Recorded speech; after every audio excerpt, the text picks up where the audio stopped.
boa noite. Olá, boa noite. Já dura mais de 12 horas a sessão final do impeachment no Senado. Durante o dia, senadores discutiram e bateram boca. O presidente do STF, Ricardo Lewandowski, que comanda o processo do impeachment, ainda não decidiu quanto tempo durará a sessão. Mais de 620 mil empregos com carteira assinada já foram extintos este ano. É o pior resultado da história. E já passa de 250 o número de mortos no terremoto na Itália. A busca por sobreviventes continua. E você acompanha essas e outras notícias após o intervalo. Muito antes de pedalar.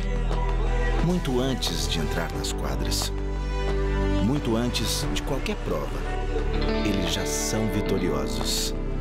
E agora vou mostrar do que são capazes no esporte. Aqui no SED São Paulo, a gente investe no esporte para todo mundo acreditar mais em si mesmo e ter mais oportunidade na vida. Fazendo direito, o Brasil tem jeito. Quem tem paixão por comunicação sabe muito bem qual faculdade escolher. Aquela que prioriza a formação ética e humanística, sem deixar de lado vivência e experiência. Porque não basta estar preparado para o mercado. É preciso estar pronto para a vida. Se você quer se formar e transformar o mundo, faça Casper Libero.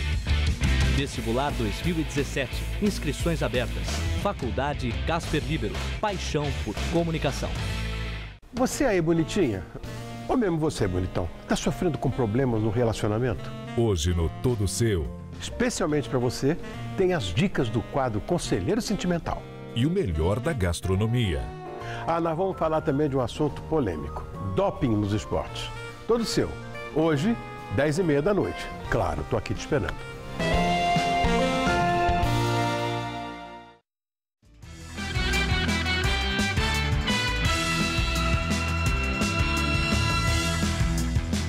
Secretaria Estadual da Segurança Pública divulga dados da criminalidade em São Paulo no mês de julho. O aumento no número de latrocínios é o mais impressionante. Subiu 40% na comparação com julho do ano passado. De acordo com os números apresentados pela Secretaria da Segurança Pública, o número de homicídios em todo o estado subiu em julho, 5,45% na comparação com julho do ano passado. Foram 15 casos a mais. Já no acumulado do ano, de janeiro até julho, houve uma queda de 8,6%. Já o índice de roubos em geral em todo o estado subiu 1,74% em julho e 5,05% no acumulado do ano. Furtos em geral também subiram, 0,05% no mês de julho e 3,38% no acumulado de janeiro até o final do mês de julho. Crescimento também na estatística de latrocínio, que é o roubo seguido de morte. Foram 35 casos no mês passado em todo o estado, contra 25 em julho de 2015. Já no acumulado de 2016, houve uma queda de 2,48%. A vítima, às vezes, e lamentavelmente, nesse mês especificamente, 50% dos casos, as vítimas reagiram após a subtração do bem. Ela reage e covardemente é assassinada, é morta pelo agente. Então, a gente não consegue saber. A causa é essa, infelizmente, é o imponderável. A Secretaria anunciou também a criação de 2 novos índices que passam a entrar na estatística já no mês que vem: lesão corporal seguida de morte e também estupro de vulnerável. Amanhã também será publicada uma resolução que cria o índice consolidado de homicídios no ano. A taxa será sempre divulgada no mês de março com os dados do ano anterior. Quem usa os postos de saúde na periferia da Zona Leste de São Paulo reclama da insegurança dentro e fora das unidades. Os pacientes ficam preocupados quando chegam para as consultas e médicos e funcionários se sentem inseguros para trabalhar. As unidades básicas de saúde de São Paulo funcionam das 7 horas da manhã às 7 da noite. Mas quem frequenta o UBS Jardim Santa Bárbara explica que o horário não faz diferença para os criminosos, principalmente se a pessoa deixar o carro assim, estacionado na porta da unidade. Teve médico que foi embora daqui por causa dos assaltos. Os pacientes vêm no médico aí e quando sai aqui fora o carro já foi embora. Quando que isso começou, mais ou menos, que a senhora reparou que aumentou o número desses assaltos? De um ano para cá piorou muito, sabe? Conversando com alguns funcionários aqui da UBS que não quiseram gravar entrevista, eles me disseram que a unidade chegou a ser invadida em dezembro do ano passado, durante um fim de semana.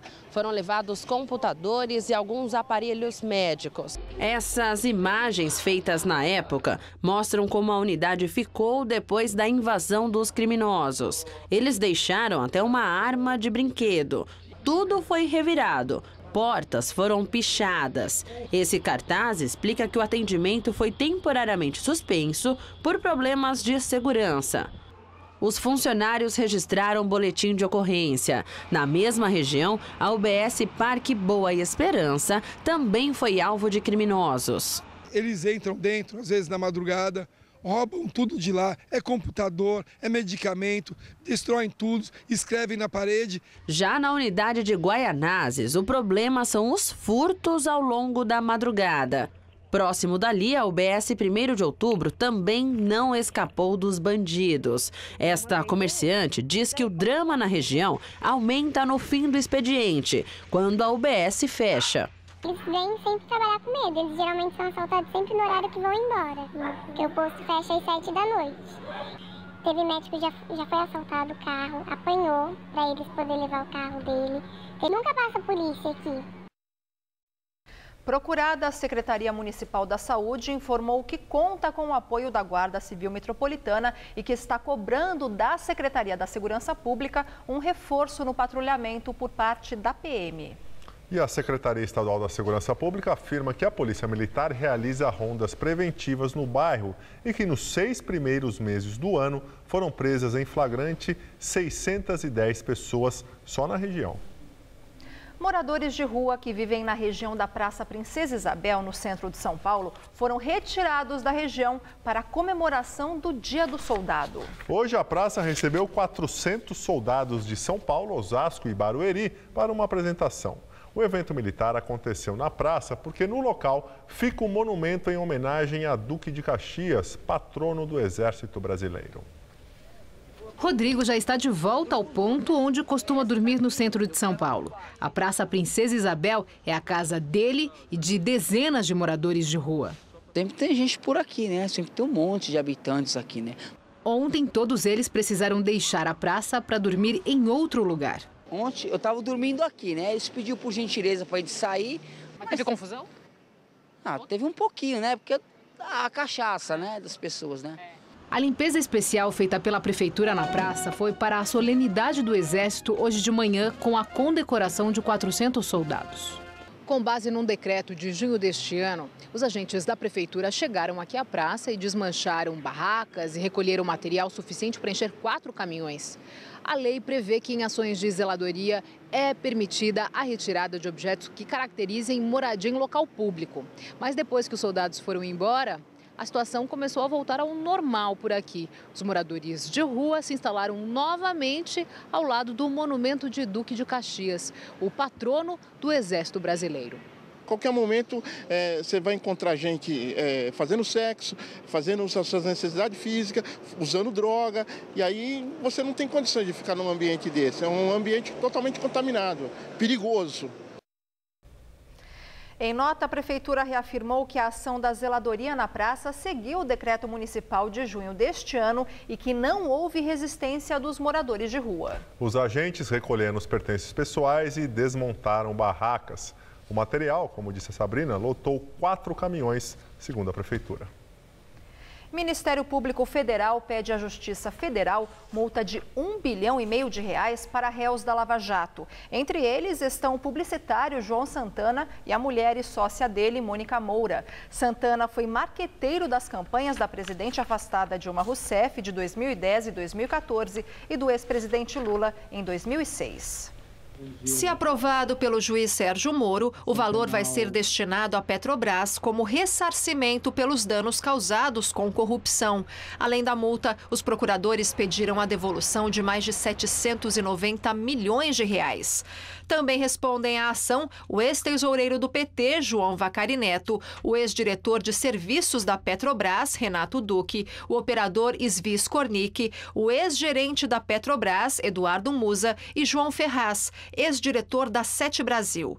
Os réus são acusados de envolvimento num esquema de recebimento e pagamento de propina com recursos provenientes de contratos da Petrobras e da Sete Brasil, empresa criada para a operação do pré-sal.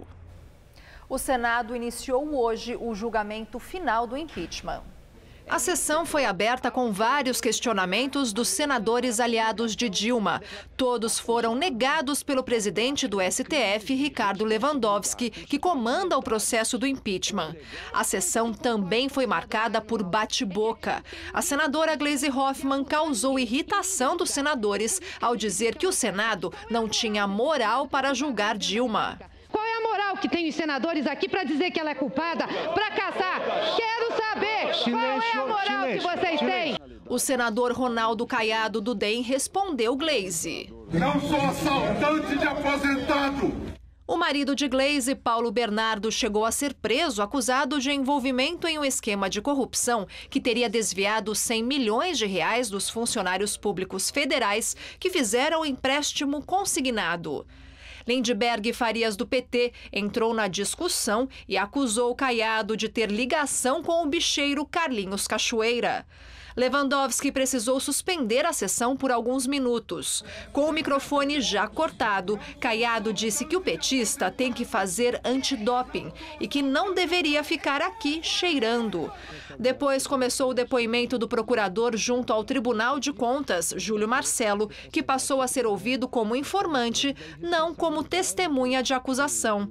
Ele reafirmou que Dilma cometeu crime de responsabilidade. A minha convicção é de que o dolo grita nos autos e que esses fatos de descumprimento da legislação com não pagamento das equalizações aos bancos não é feito sem um comando. E quem detém o comando é a presidente da República. E a sessão do impeachment continua no Senado. Começou agora há pouco o depoimento do auditor de fiscalização do Tribunal de Contas da União, Antônio Carlos Costa Dávila Carvalho Júnior. Ao contrário do depoente anterior, ouvido como informante, Costa Dávila está sendo ouvido na condição de testemunha de acusação. Não há previsão para o término do julgamento. Senadores governistas prevêem que as testemunhas falarão até sábado, mas parlamentares da oposição já consideram estender até domingo. E direto de Brasília, Josias de Souza fala sobre o processo de impeachment. Começou finalmente o julgamento do processo de impeachment. Vai demorar alguns dias, uma boa hora para fazermos uma reflexão. Depois da redemocratização do Brasil, o eleitor escolheu diretamente 4 presidentes da República: Fernando Collor, Fernando Henrique Cardoso, Lula e Dilma. Um já foi impeachado, sofreu impeachment, Fernando Collor.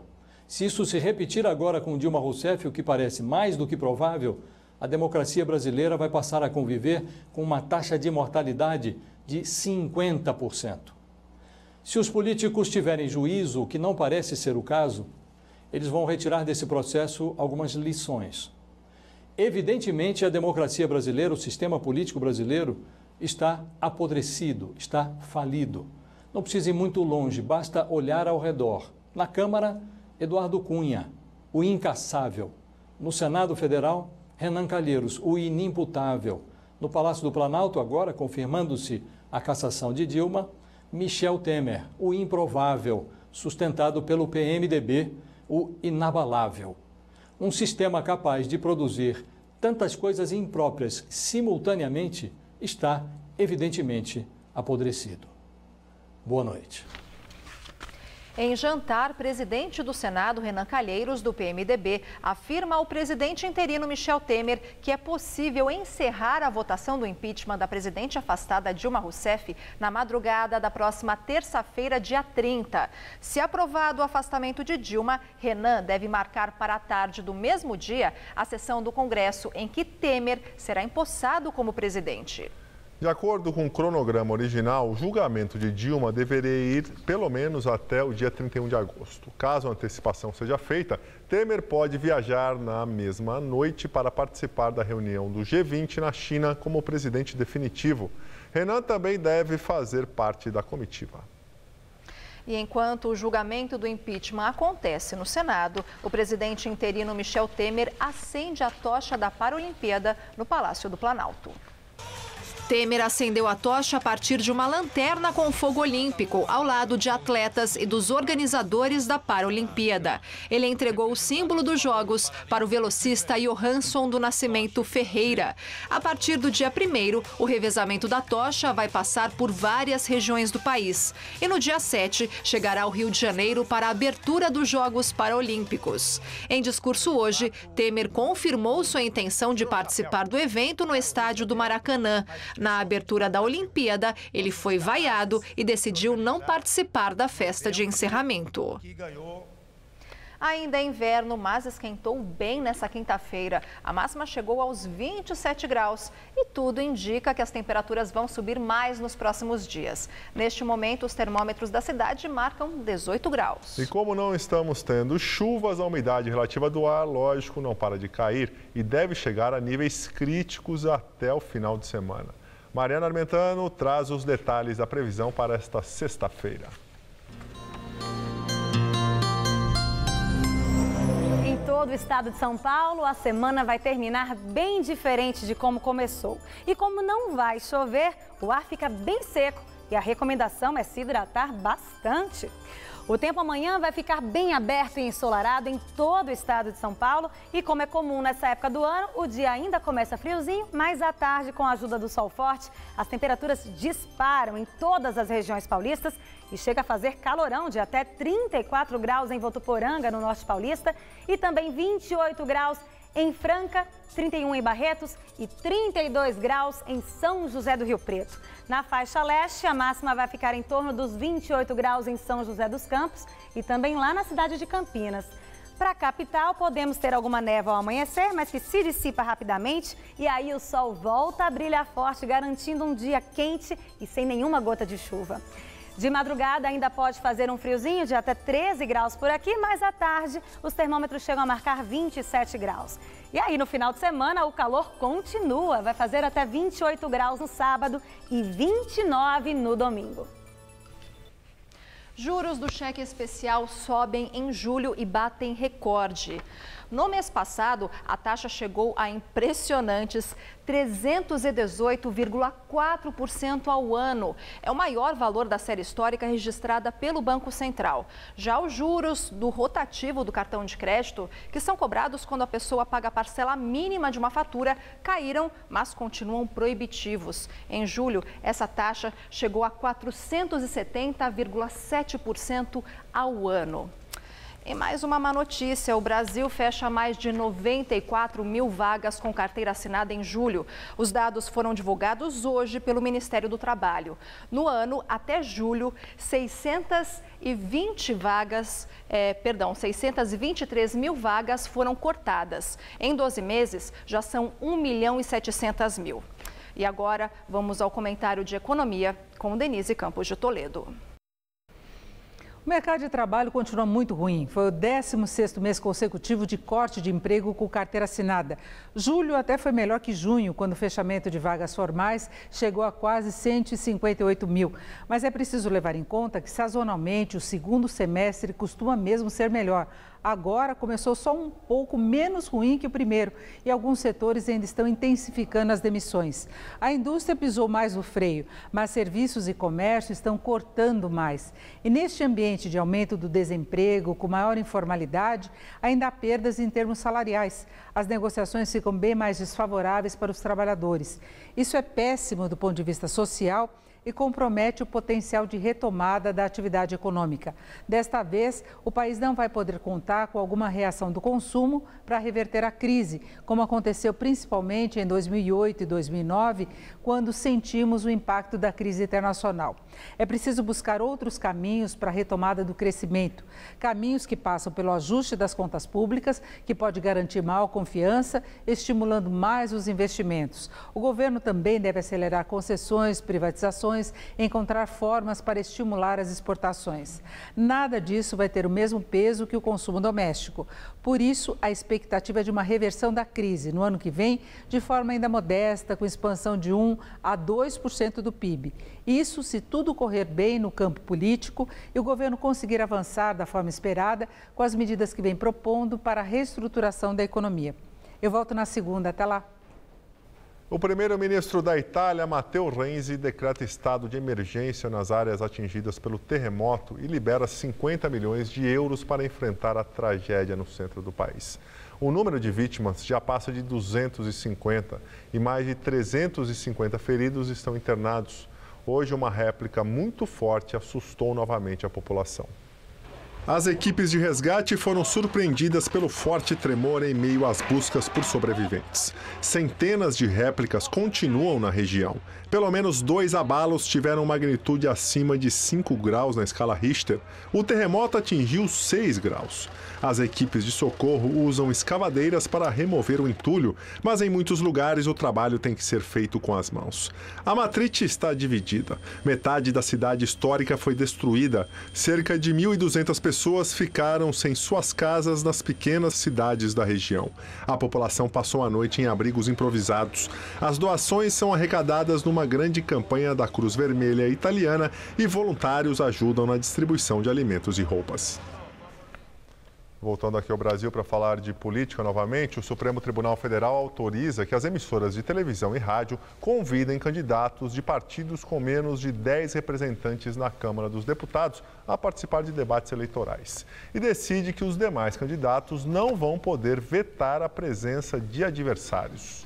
Até então, de acordo com a mini-reforma eleitoral do ano passado, a participação de nanicos precisava ser aprovada por 2/3 dos candidatos que devem ser obrigatoriamente convidados. De acordo com a maioria dos ministros, isso poderia causar prejuízos para aqueles bem colocados em pesquisas registradas na Justiça Eleitoral. A medida beneficia candidatos como Luiz Erundina, em São Paulo, e Marcelo Freixo, no Rio, ambos do PSOL, bem colocados em pesquisas eleitorais. Relatório da Polícia Federal aponta que declarações do ex-presidente Lula dadas em 4 de março não correspondem com mensagens apreendidas pela Lava Jato. Nesta data, Lula foi levado por agentes para depor obrigatoriamente na Polícia Federal, no aeroporto de Congonhas. Lá ele afirmou não conhecer o executivo Paulo Gordilho, ligado à empreiteira OAS. Gordilho é um dos alvos nas investigações envolvendo o pagamento de reformas no sítio em Atibaia e no triplex do edifício Solares, em Guarujá, que para a força-tarefa da Lava Jato pertencem a Lula. Na documentação da PF consta trocas de mensagens entre Lula e Gordilho e ainda uma foto dos dois juntos. A defesa de Lula afirma que nem ele e nem seus familiares são proprietários de um triplex em Guarujá ou em um sítio em Atibaia. E agora, vamos ao comentário de política com José Neumann e Pinto. Em depoimento à Polícia Federal, condução coercitiva, o ex-presidente Luiz Inácio Lula da Silva disse que nunca ouviu falar, não conhece, o engenheiro Paulo Roberto Valente Gordilho, da OAS, que antigamente, no tempo do Antônio Carlos Magalhães em vida, era sogro do dono, César Mata Pisa, era conhecido como obras arranjadas pelo sogro. Acontece que a Polícia Federal colheu vários e-mails do Paulo Gordilho, trocados com a filha, relatando encontros e conversas dele com o Lula, a dona Marisa, na companhia do patrão dele, o Léo Pinheiro, Zé Aldemar, aquele diretor executivo do OAS, cuja delação premiada foi cancelada porque, segundo a Veja, ele propunha delatar também o ministro do Supremo, Dias Toffoli. A Polícia Federal distribuiu o laudo desses e-mails e também uma foto que mostra como o Lula realmente não conheceu o engenheiro Gordilho. O Lula agora está avisando que vai ao Senado prestigiar a fala da Dilma. Resta saber, dependendo da opinião que ele tiver sobre o discurso dela, se ele vai sair dizendo que a conhece ou se vai sair dizendo que não a conhece. Bom, eu que conheço o Lula, voltarei aqui na terça-feira direto ao assunto. Em pé! O Ibope divulgou hoje pesquisa de intenção de voto para a Prefeitura de Santos, aqui no litoral paulista. A pesquisa foi encomendada pela TV Tribuna. Vamos aos números. Paulo Alexandre, do PSDB, tem 52% dos votos. Ele é seguido de Marcelo Del Bosco Amaral, do PPS, com 8%. Ele é o segundo colocado. Karina Vitral, do PCdoB, e Paulo Schiff, do PDT, tem 3%. Edgar Boturão, do PROS, e Débora Camilo, do PSOL, tem 2% no levantamento. Professor Genival Bezerra, do PSDC, e Hélio Alite, do PRTB, fecham a lista com 1% cada. Brancos e nulos somam 18% e não sabem ou não responderam 10%. A margem de erro é de 3 pontos percentuais para mais ou para menos. A pesquisa foi registrada no Tribunal Regional Eleitoral. O Ibope também divulgou o resultado da pesquisa feita em São José dos Campos, no Vale do Paraíba. O levantamento foi encomendado pela TV Vanguarda. O petista Carlinhos Almeida tem 26%. Em primeiro lugar, ele é seguido de Shakespeare, do PRB, com 20%. Felício Ramute, do PSDB, tem 16%. A candidata Cláudia Moura, do PV, e Toninho Ferreira, do PSTU, vem em quarto lugar. Ambos têm 4%. E Luiz Carlos, do PEN, aparece com 3% das intenções de voto. Brancos e nulos somam 16%. Não sabem ou não responderam, totalizaram 11%. A margem de erro nesta pesquisa é de 4 pontos percentuais para mais ou para menos. O levantamento foi registrado no Tribunal Regional Eleitoral de São Paulo. Uma exposição aqui em São Paulo reconta a trajetória dos Beatles e traz objetos originais da banda mais famosa do planeta. Sabe a música que você sempre ouviu? Agora tem cor, tem som e também forma. É nostálgico, a gente volta no tempo mesmo e se sente no Submarino Amarelo. Prefere então acesso irrestrito ao estúdio onde foram gravados clássicos como Penny Lane? Penny Lane is in my ear and in my eye. Ou que tal então entrar no Cavern Club, onde os 4 garotos de Liverpool tocavam no início da banda? Aqui é um ambiente idêntico e para nós é sensacional. Você vem aqui num local desse, você fica arrepiado. Nesta exposição em São Paulo, uma das maiores do mundo sobre Beatles, réplicas inéditas de cenários históricos como o Campo de Morangos, que virou música. A energia do cara tá aqui. Isso aqui pra gente é igual o Santo Grau, entendeu? Pra quem é guitarrista, feito eu. Foram 2 anos de pesquisa e muitas autorizações para conseguir fazer a exposição Beatles Experience, criada por brasileiros e que deve viajar para outros países. O mote da experiência é essa, assim, se você aprende, você esquece. Se você vive, você leva para a vida inteira. E a gente quer que o público viva a história dos Beatles. Em 2.000 metros quadrados, itens curiosos como essa lancheira usada na capa da revista Rolling Stones, ou o disco dos Beatles, que saiu na China com John, Paul, George e Ringo com os olhos puxados. Com tanta interatividade, vai ser difícil não dar uma de Beatlemaníaco, viu? Se você for fisgado pelo clima, como aconteceu com a nossa equipe, não vai resistir a uma fotinho clássica na Abbey Road.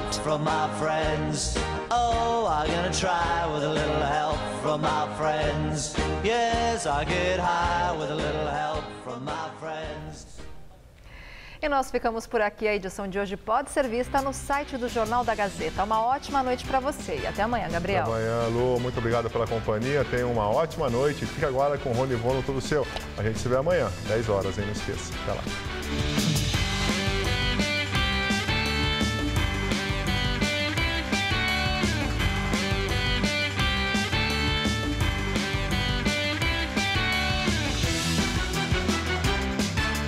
Conheça os pratos autênticos da culinária inglesa no Hoje Tem. Daqui a pouco, 11h30 da noite. Assista agora, todo seu.